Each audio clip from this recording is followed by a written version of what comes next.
انسان جو باہر کہیں بزنس کرتا ہے، کاروبار کرتا ہے، اس کا ذہن ہوتا ہے کہ بھئی گھر جاؤں گا تو کچھ لمحات سکون کے، راحت کے مجھے نصیب ہوں گے.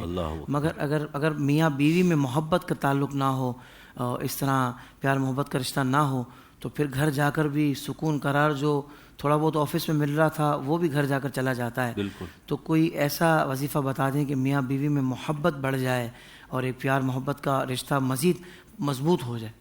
آمین، اللہم آمین. پہلی تو گزارش میں یہی کروں گا علاج اور وظیفے سے پہلے کہ شوہر کو اپنے منصب کا پتہ ہونا چاہیے کہ بیوی کے کیا کیا حقوق ہیں. ہمارے شرعی اعتبار سے ہمیں اسلام نے کیا کیا حقوق بتائے ہیں، اور اسی طریقے سے بیگم کو بھی پتہ ہونا چاہیے کہ میرے اوپر میرے شوہر کے کیا کیا حقوق ہیں. اگر ان چیزوں کا پتہ ہو اور اسلام کی روشنی میں پتہ ہو تو مجھے امید ہے کہ جھگڑا فساد نہیں ہوگا. اللہ. اس لیے کہ الحمدللہ دین اسلام پر جو لوگ عمل کرتے ہیں اس میں جہاں آخرت کے بے شمار فائدے ہیں وہاں دنیاوی فائدے بھی ہیں. اب یہ دنیاوی فائدے ہیں نا کہ علم دین ہوگا، علم پر عمل ہوگا، اور دین اسلام پر عمل کرتے ہوئے میاں بیوی بچے سب چلیں گے تو امید ہے کہ بہت سارے فسادوں سے بچیں گے. پہلی بات تو یہ کہ اس پر عمل کریں کہ اگر یہ معاملہ نہیں پتہ، ظاہر ہے کہ جب شادی ہو گئی ہے تو اب شادی کا جو علم ہے، یعنی شادی کے بعد کے زندگی گزارنے کے جو میاں بیوی کے علم ہے یہ بہت ضروری ہے. جس طریقے سے دوسرے علم فرائض میں آتے ہیں نا، نماز جب فرض ہو گئی تو نماز کا علم ہمارے اوپر فرض ہو گیا سیکھنا، زکوٰۃ کے لائق ہو گئے، زکوٰۃ کے پیسے آ گئے تو زکوٰۃ کا علم سیکھنا بھی ہمارے اوپر فرض ہو گیا.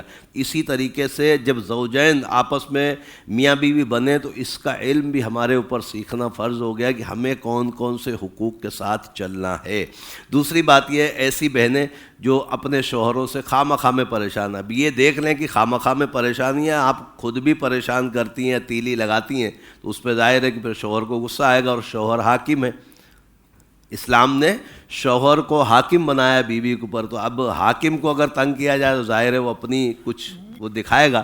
بہرحال ایسے جو خواہ میں شوہر، میرے بھائی جو ہیں، پہلے تو سے گزارش ہے کہ عورتوں پر اس طرح کے مظالم اور خاص طور پہ ایسی چیزیں جس سے عورتوں کا دل دکھتا ہے، جیسے کسی غیر محرم سے بات کرنا، کسی کے چکر میں پڑ جانا، یہ عورت کو برداشت نہیں ہوتا. باقی چیزیں تو خیر چل جاتی ہیں، گھر میں کھانا کم ہے، پینا کم ہے، چل جائے گا، مگر کسی کو کسی کے ساتھ برداشت نہیں کرے گی. بہرحال ایسے اگر کوئی میرے بھائی ہیں اور ان کی بیویاں پریشان ہیں تو میں ان کی خدمت میں عرض کروں گا کہ نماز کی پابندی کریں، اور ہر نماز کے بعد 121 مرتبہ 121 121 مرتبہ یا ودودو یا اللہ، یا ودودو یا اللہ پڑھ کر کسی بھی میٹھی چیز پر، کوئی اگر میٹھی چیزیں نہیں کھاتے، چاکلیٹ یا ٹافی وغیرہ پہ دم کر کے ان کو کھلائیں.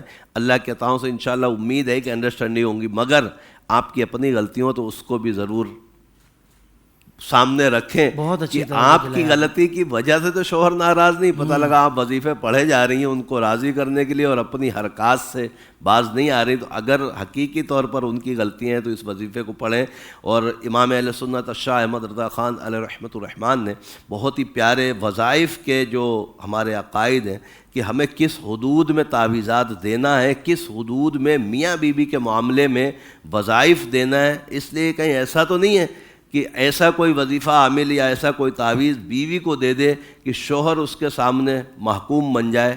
امام اہل سنت نے حرام فرمایا اس طرح کے تعویذ اور وظیفے کو، اس لیے کہ شوہر حاکم ہے، اس کو حاکم رہنا چاہیے. دینے والے کے لیے بھی حرام ہے، مانگنے والے کے لیے بھی حرام ہے. بالکل. اگر یہ کوئی عورت یہ خواہش کرتی میرا شوہر غلام بنا رہے میرے سامنے، یا والدین سے معاذ اللہ دور زن مرید بن جائے، والدین سے دور ہو جائے، بہنوں کی نہ سنے، معاذ اللہ، سارے رشتے ہیں، اور یہ مرد کی ہمت ہے کہ سب کو چلاتا ہے. الحمدللہ رب کریم ہمیں عمل کی توفیق عطا فرمائے.